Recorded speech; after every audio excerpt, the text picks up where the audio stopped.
Welcome to Sheemhade Diaries with Nina. So, you realize that there is this idea that once you find yourself in a particular career, you're supposed to continue forever.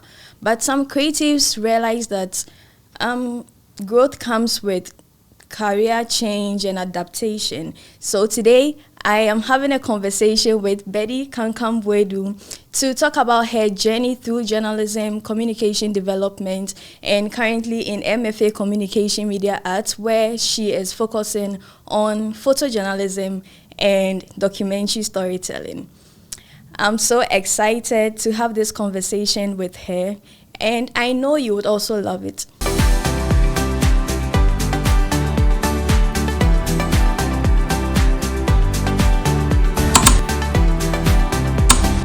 Hi, Betty. Hi, Nina. How are you doing? I'm good. Awesome. First of all, happy birthday. Oh, come on. I don't like to make, a big deal about my birthday, so we can move on. But thank you anyway. Of course, that's cool. All right, so I have been longing for this conversation for quite a long time because your journey is really interesting. I mean, like coming from Ghana where you were a journalist and then you came reading your master's in communication development and now you are in MFA Communication Media Arts and Studies. Mm-hmm. Like, that is interesting. Yeah. Wow. How's the journey been for you? How did you start? Where do I start from? I guess I always wanted to be a journalist. But when I wanted to be a journalist, I never thought of journalism school, which will be in Ghana, GIJ. I didn't even know that school, there was a school like that. So I started, of course, going to get a degree in English. And then after that, I was like, okay, I still want to do something with radio. So I was very intentional about every internship that I took. So every internship that I did when I was at KNUST, I did it at a radio station. Right. I'm not going to mention names, but... And then after my first degree education, I moved to Accra. And then I was doing my national service at the Information Ministry. I was reporting to Okujeto Ablakwa, actually. Kind of like, listening to the news and, giving him a summary of what is happening in the news. Because he was the Deputy Information Minister then, so right. He needed to know what's going on. And then one day I was in the office, listening to the 12 o'clock news, and I remember it was Patrick Ayumu and Farida Hailan. Those of you who are like ardent listeners of City FM, you would know these names. And a friend of mine called Toyn, Horseman Shoes. Mm-hmm. He's Horseman Shoes, he's known, a very known entrepreneur in Ghana. And he came to my office and he was like, hey, can't you read the news too? I was like, you know what? I think I can. She was like, he was like, you know what? I'm going to introduce you to somebody at City FM, and then we'll take it from there. And wow. That's it. Toyn actually launched my radio career, I guess news broadcasting career. And then, from there, I bounced around a couple of places, moved to do online, mm-hmm. Ran some online news outlets in Ghana. And then before coming here, I had moved into communication. I was doing some comms work for some nonprofits. Mm-hmm. And then I was also, doing some work with Media General as well. Wow. And then, so it was doing that comms work. I figured, I think I like this. And if I want to do this, and it was also time for me to get my master's degree because, mm-hmm. I'd been working for a very long time. Right. And I had put it off for a while. So I was like, hey, I need to get this degree. And if this is the direction that I'm going, it will make sense to get a degree mm-hmm. in that field. Right. So I came here to Ohio University to do an MA in Communication for Development Studies. And then after that, there are a lot of and thens in my story. And then after that, I decided, if I'm going to like a big, even back home when I was doing some comms work for, I did some work for the ILO, Media Foundation for West Africa, around. I figured I probably need to, do some photography and some video as well, because as a comms person, anytime I would hire somebody to, do that service, I was like, like adding that to my myriad of skills will really add value to, myself and I guess my career trajectory. So that's why I'm doing what I'm doing right now. Right, that's great. So we could tell from everything you said that you have tons of experience in your field. So let's go back to when you started. How did you define yourself professionally as a journalist? I defined myself as a journalist. And even, at that, I guess as a young journalist, like I was like a stickler for like, I'm the very strict kind of journalist. When I'm being a journalist, I'm very strict. I'm not going to lie. Because I think that the standards for journalism should be very high. But, it's a conversation we can talk about, I guess, some other time if that's what's really happening. But, and then when I started doing some comms work, I called myself a storyteller.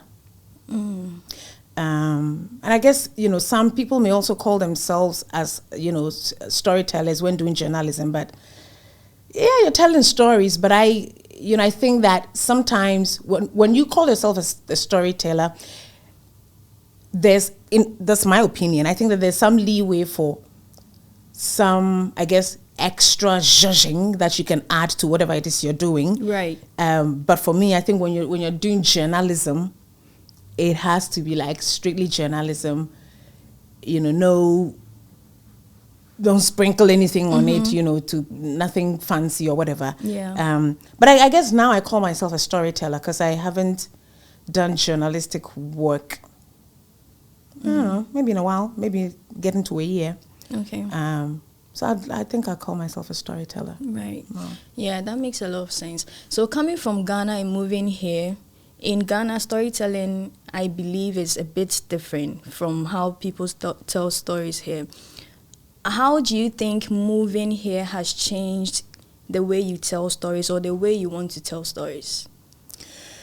I won't say that storytelling in Ghana is very different from what is here, because at the end of the day, like, if you're a storyteller, you're chasing stories and you just want to put these stories out there and you're hoping that people will trust you with their stories to tell, and you're also hoping that you tell that story in all honesty and in all dignity. I guess for me, if you ask me what has changed since coming here, this is what is happening to me. I haven't told a lot of stories since being here, but being here is just giving me so many ideas of the stories that I can tell back home. I think that stepping away for a couple of years, has done something to, I guess, my brain and my perspective and the way I see things. And now, like, even when I picture, like, life in Ghana, I just see stories all over the place. So I guess maybe being away and being here, my sense of identifying storytelling is heightened. And that I guess that could be the change that has happened. I'm working on a very big story to tell, but that's not until probably the end of my program. I'm really looking forward to that, like delving into a whole bunch of different people, different location, different country. I'm repeating myself. But I'm excited about it because I think that's a whole new challenge. Yeah. And I'm looking forward to that. Right. Okay. So we've spoken about journalism in Ghana, and then you came to the US. When you came, you first did your MA in communication development.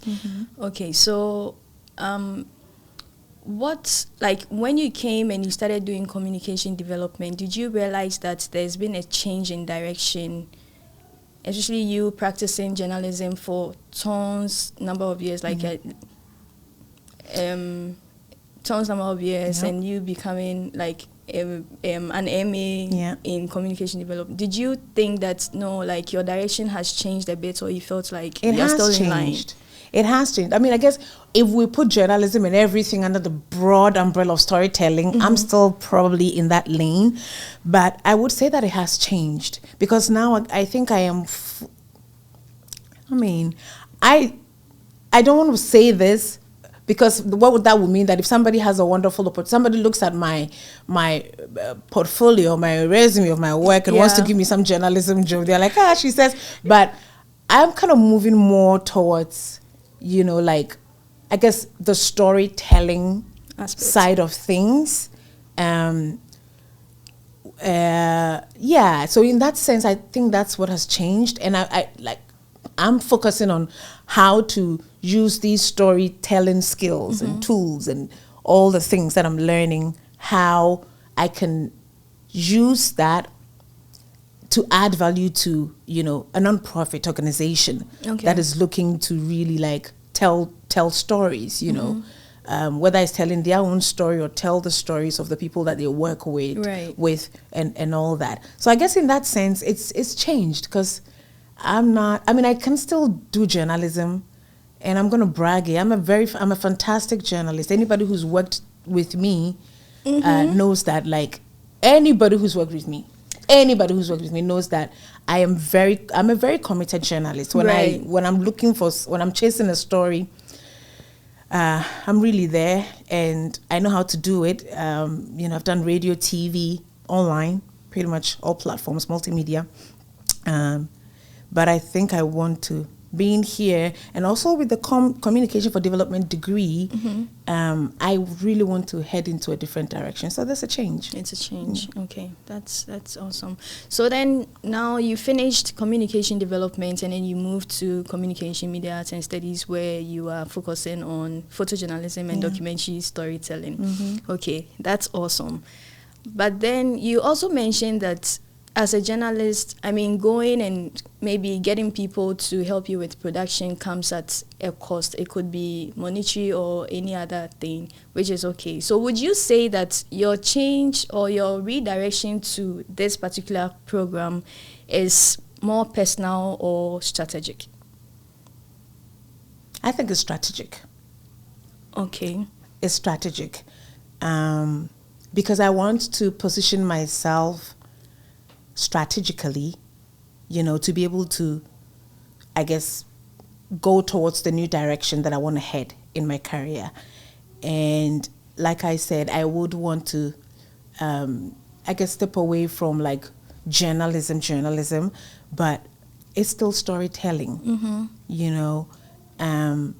and now, I guess, when I was a journalist, I would always be in front of the camera or, behind the microphone. Right. But now, like, I'm learning to be on the other side. And for me, I think that makes me pretty rounded, because I can do both. I can be on camera. Even I don't like being on camera. I like being behind the microphone more than on camera. I get uncomfortable. I hope it's showing that I'm very uncomfortable. But I get very uncomfortable when I'm in front of the camera. But I'm learning how to be behind the camera, and, like, adding that to, I guess, the storytelling experience that I've had in terms of, producing, because there's a, production can be, all the camera stuff that is happening here. It's a lot. But there's also producing for a story. Right. And I think I'm combining both.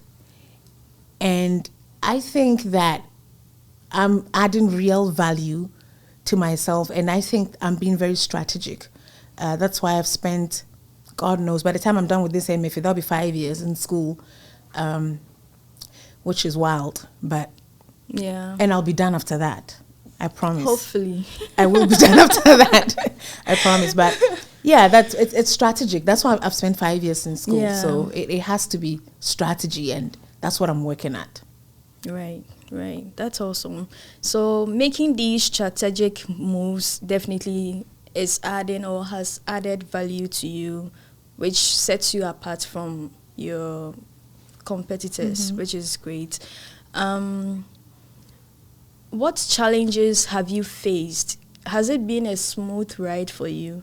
Because we need to, be honest and let people know that, it can be rocky, or maybe it's really smooth. So you can just come on, be like her and do your master's for continuous 5 years, and you can do it. Or let's listen to her and know what struggles she's faced, and maybe through that we can all find inspiration. Yeah. How has the journey been for you? Oh, journey. It's been, I don't want to say tough. It's been challenging. I think that's the word that I'm looking for. It hasn't been smooth because, I worked for over a decade before coming to school. Yeah. So that transition does something to you.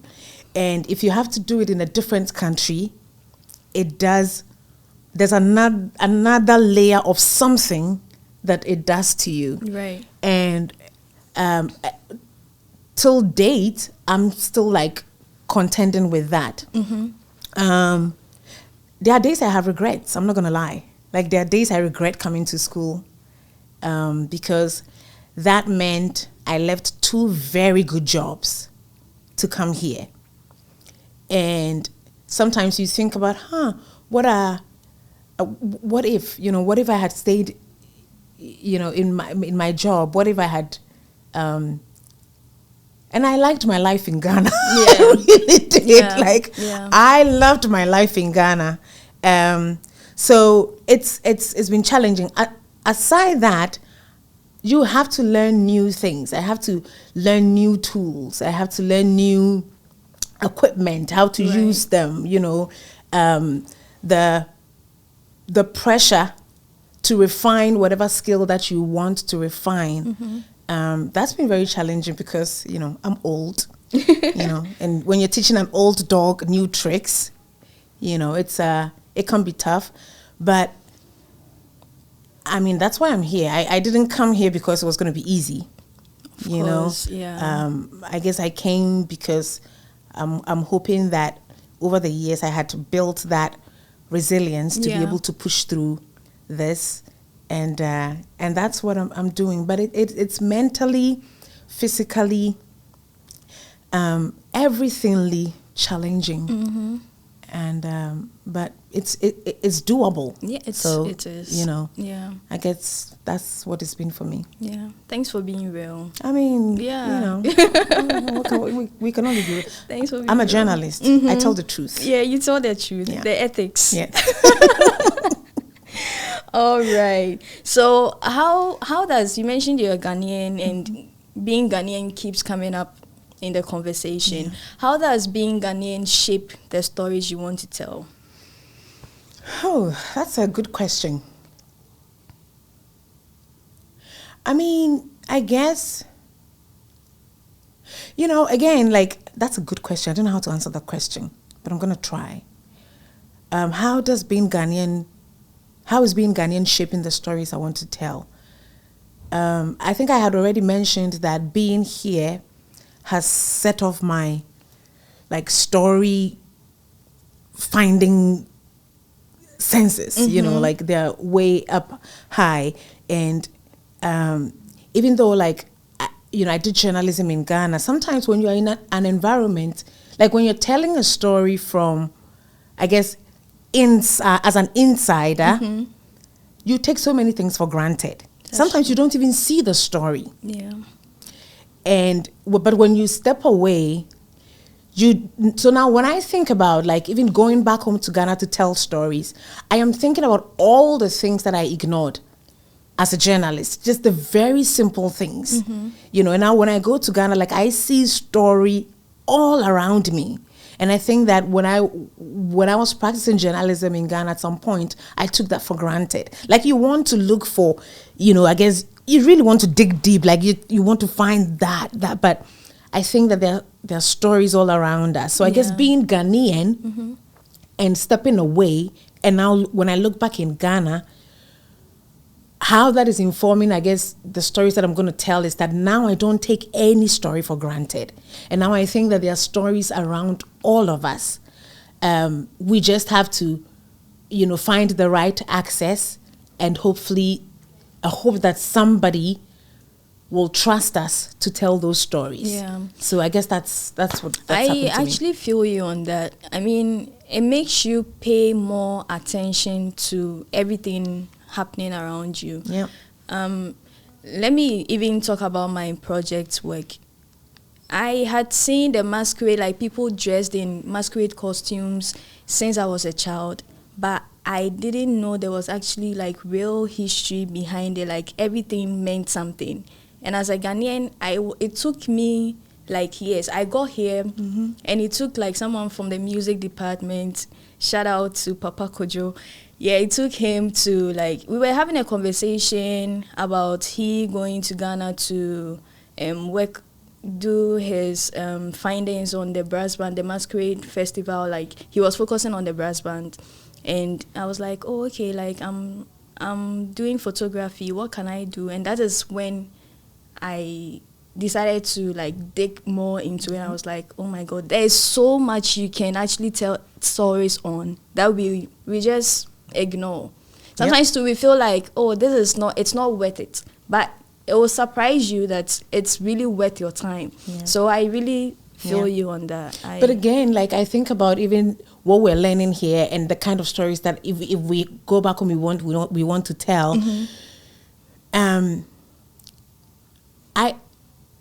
So I'm going to make a statement and then I will debunk that statement. So I'm going to make an assertion. I'll debunk that assertion. I mean, even looking at just the setup here for your podcast, all the camera, you have a 3-camera setup. Yeah. All the cameras and all that. I think that if you want to tell the story, I guess in the way that you envision it, it's expensive. It is. Storytelling can be expensive. It's why when you hire a storyteller as an organization, they charge a lot. It's expensive because the equipment are expensive. Like, it's expensive. But I also, the way even going through this program and realizing that, yes, storytelling can be expensive, I also try to demystify that in my own mind, because we don't have to wait for all these expensive stuff to be able to tell good stories. That's true. We don't have to wait. And for me, one of the things that I guess now, like I'm really like, I'm not just saying it, I really believe it, is that you can tell, what you really need to tell the story is whoever story you're telling, the person needs to trust you with that story. For me, I think that once you gain that trust to tell the story, the rest is just, whatever. Because if you have a good story, people will watch it, whether you shoot it with expensive cameras or you shoot it with your phone. Yeah. Or it's the storytelling that matters. Yeah. And that's something that I constantly have to tell myself. Because when you're surrounded by such good equipment and good gear, you start thinking, do I need to get this, get that before I'm ready to tell a story? Nope. You're ready to tell a story when somebody trusts you with their story to tell. Yeah. And sometimes that's where you need to start from. Exactly. Yeah. Access is very key. Access is very, very key. All right. So you mentioned a key element, like you mentioned something that I am very much interested in. You said expensive, and expensive gears towards money. Yeah. Business. Yeah. Okay, so let's talk about the business aspects of storytelling. Okay. At what point in your life did you start thinking about the monetary aspects, like how you can actually make a living out of storytelling? I guess that would be when I left CTFM. Okay. Because I guess my years at CTFM, I was, a young journalist. And you know, when you're a journalist, I wasn't even thinking about money, to be very honest. My interest is to tell the story and tell the truth, and just the excitement of pursuing that story. So for me, even as a journalist, it wasn't. I mean, I was lucky to be paid well, and I think I can chalk that to the fact that, you know, I did my work very well, and Right. my bosses, I guess, saw that and paid me well. But it really wasn't about the money for me. And I'm not saying that do not make money from whatever hustle that, you know, you're doing, but as a storyteller, I guess my principle, I think that the money is always like an afterthought. Right. Because, and sometimes that's going to happen eventually, or sometimes it doesn't happen. Because I just remember something. I remember when we went for the Atlanta journalism, photojournalism seminar. You know, I was talking to Rudy, and he was very honest with me, and he was like, you know, I make all these movies, and you know, they win all these awards, and people think I'm making money. I'm telling you, Betty, I'm not making any money, and I'm not saying that to make you. I'm not making any money. You're right. Sometimes he says that sometimes I spend a lot to go out there and get these films before like somebody even sees what I'm doing and says, okay, I want to hop on it. And that means, like he says, I have to spend my own money, travel and do all that. So I asked him, so why are you doing this? He said, I just want to tell the stories of people. So how do you live? How do you pay the bills then? That's what I'm saying. That so if you work, it depends. If I work for, and I worked for, you know, organizations. I worked for news agencies. So they pay me for my good job, and that pays the bill. And I think that, but I just also don't want people to think that, because see, Nina, no, I'm telling you, like people, there are two, I guess I want to let me answer this question in two ways. I will come to, I guess, the making money aspect of it, because there are people who are also telling stories and making money. Right. You know, but I don't know. I'm assuming that they are from afar. I will, you know, we can talk about YouTubers and all that. Right. But let me jump from my side of the aisle before I come to that side of the aisle. So my side of the aisle, you work for an organization, you work for a non-profit, you tell those stories, and then if your work is good enough, they pay you well.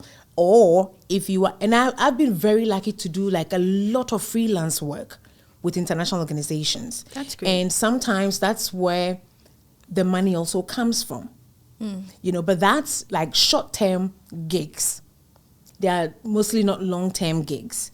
So if you want to make money, and if you want to be able to afford whatever lifestyle that you want to afford, when you are like even a freelance journalist or even a freelance storyteller, you know, you gotta, you know, just check your lifestyle and then live according to however much that you're making. That is the real world of like photojournalists, documentary storytelling. That's the real thing. Because then sometimes, again, I go back to Rudy's story. Like, if you see a story that you want to tell, sometimes it might mean financing that with your own money, and that can let you go broke.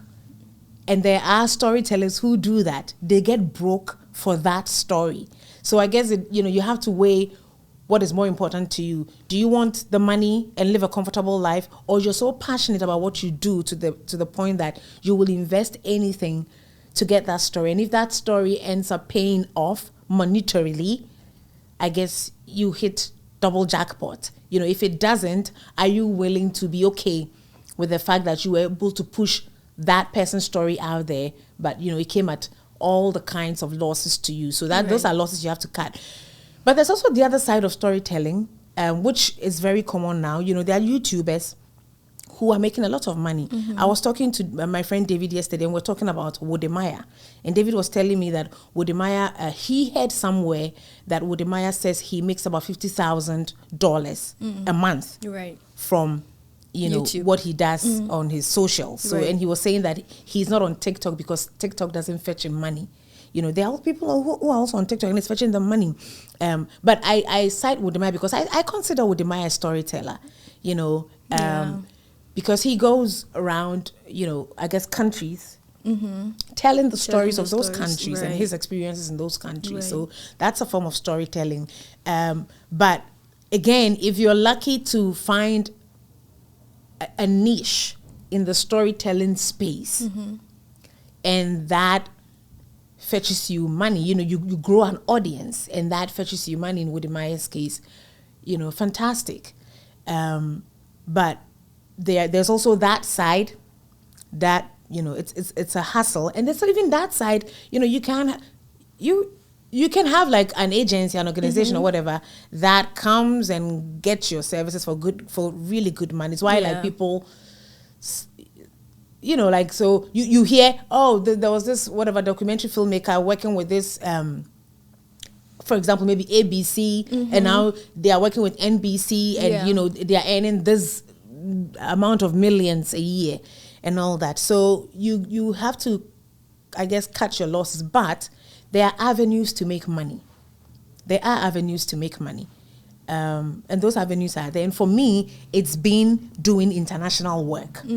That's where the money comes, because sometimes the money comes in dollars and you have to do the conversion. And when you are in Ghana and you do the dollar conversion, that's a lot of money. Right. So that's where the money has come from. And I'm not rich.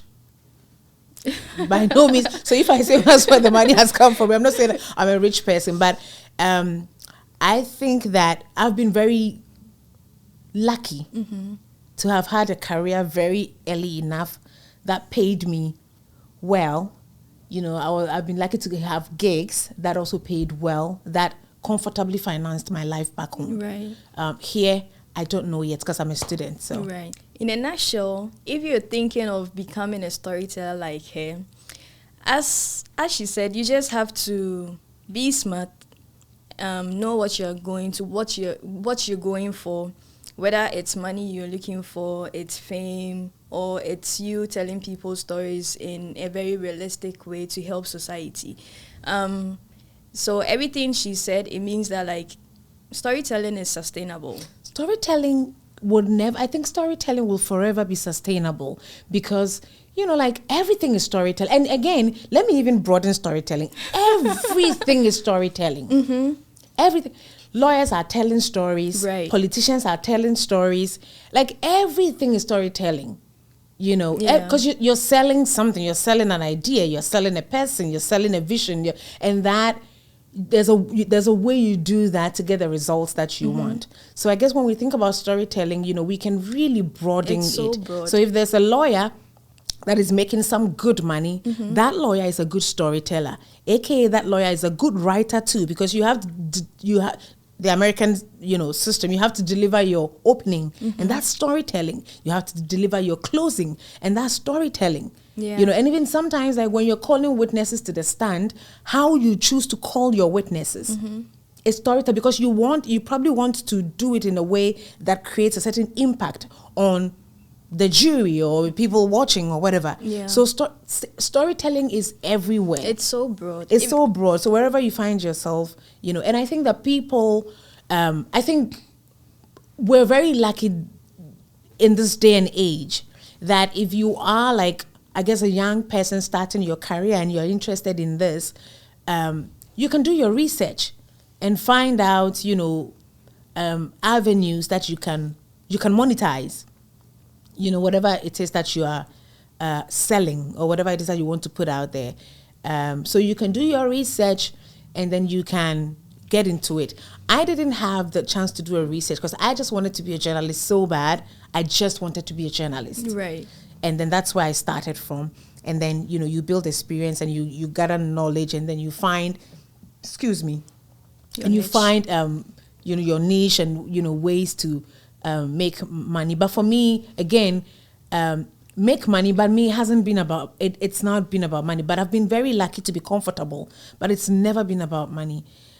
I really do, I value somebody trusting me to tell me their story. And sometimes that means like being so vulnerable with you, allowing you into their intimate spaces and intimate aspects of their lives. And I've always valued that, more than, I guess how much I'm going to make I get from it. that. And that actually takes you places, like you're able to network. It takes you places you never thought you would be. Yeah. So I get that. So right now we are moving to a very fun aspect of this show. I'm going to give you three cards. I have questions on there. So you pick just 2 and then you can hand it back to me. I'll read it out and you would answer. So this is really supposed to be like a surprise or something? I know that I wanted us to have like a freestyle interview, but you probably should have warned me about this, Nina. Now I'm wondering like what's on here. So what do you want me to do again? Like choose, read the 3 and choose 1. No, you choose 2 out of the 3. Okay. And then you can read out the questions, or you can give it back to me. I'll read it and then you can answer, whichever works for you. Okay. So what? So you're choosing 2. Yeah. Okay, and give them back to you. Okay. So, all right. Awesome. And so you can keep that one. Okay. Okay. So we have 2 cards from Betty. All right. So the first one is: if you weren't in media or storytelling, what would you be doing? I'll be a housewife. No, seriously. I guess I'm serious. That's my serious answer. If I wasn't, the question again. Okay, if you weren't in media or storytelling, what would you be doing? I think I'll be doing something in the realm of homemaking. Okay. Whatever that might come. That's a nice way to put it. Instead of a housewife. Okay. Because I really like organizing spaces. I like homemaking, and I do that very well. And all my friends will attest to that fact. I do that very well. I haven't been able to do that as much, I guess, even with my space here, because it's shared. So, there's only so much that you can do. Yeah. But I think I would have probably had a career, and I'll probably be on Instagram now showing people how to organize your kitchen, organize your home, how to decorate your home with some of the cheapest thing you can find. That's but so cool. You will step in that space and people will think that this is some expensive luxury space. Yes. I just know how to place and source things, and I would have done something like that. Girl, I think you should definitely do AKA that. housewifing. You should start. You should start. You should do that. I think people would love it. Yeah, I mean, I guess creating content around how to organize your yourself, your space, arrange things. Yeah. Maybe some people don't even iron their clothes. How to yeah. I don't iron my clothes either. How to fold things and stuff. Yeah. Yeah, it will be really cool. Yeah. Yeah. All right. So the second question is: what is something people often misunderstand about you? Something people often misunderstand about you. I think I will answer this question, and then you probably I'll ask the same question, kind of like a reflective question, but you tell me what I think about you. Yes. Okay. I think, what do people misunderstand? I think that people think I'm too serious, I think. I may be wrong. But I am serious though, but I'm not serious. Okay, so I think that this is what I've heard people say. People think that the first time they see me, they say that I have this very strict headmistressy outlook.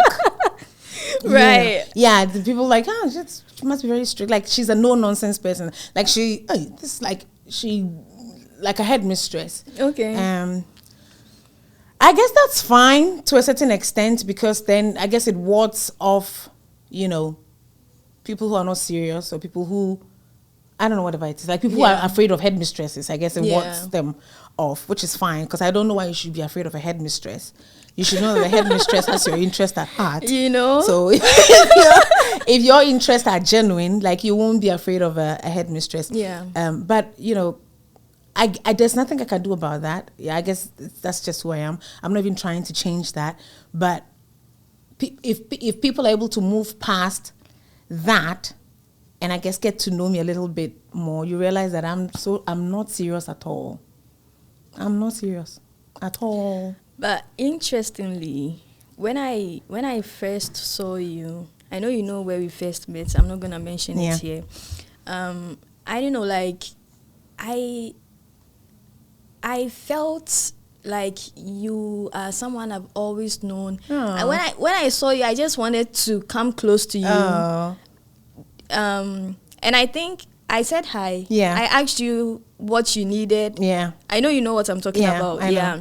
And I felt like you were a safe space. I am. I hope you still feel the same. I still feel the same. I have same conversations with you, you know. Yeah. So I felt like that. I felt like, this is someone I can actually get to know. I liked you have this aura. I liked your vibe. Even without you speaking, you had this positive energy around you, which I was attracted to. Yeah. So I was like, who is this person? And I was like, hi, would you want this? And I'm like, okay. And that's been it. And I've not had a change of mind. Oh. Yeah, you're very sweet. And getting closer to you, you're a very sweet person. You are very thoughtful. Oh, Nina. Oh, now you're buttering me up. I feel like after this, there's some serious question that's gonna kill me. Yeah, you're a very sweet person, and that's so nice. Yeah, that's so nice. I don't know why people see you that way, but it's okay. It's life. Yeah. People may not necessarily get to know everything about you, and that is okay. That mystery is very okay. It makes you more interesting, you know. So that's cool. Oh, so that's until they nice. get close to you, then they will be able to peel it off bit by bit. Thank you. That's so sweet. And I feel like for you, even with our friendship, I feel like sometimes I feel like I'm unfair to you in this. Hold on, I know. Like in the sense that I just hope that you know that it's not coming from. It's just coming from a place of old age.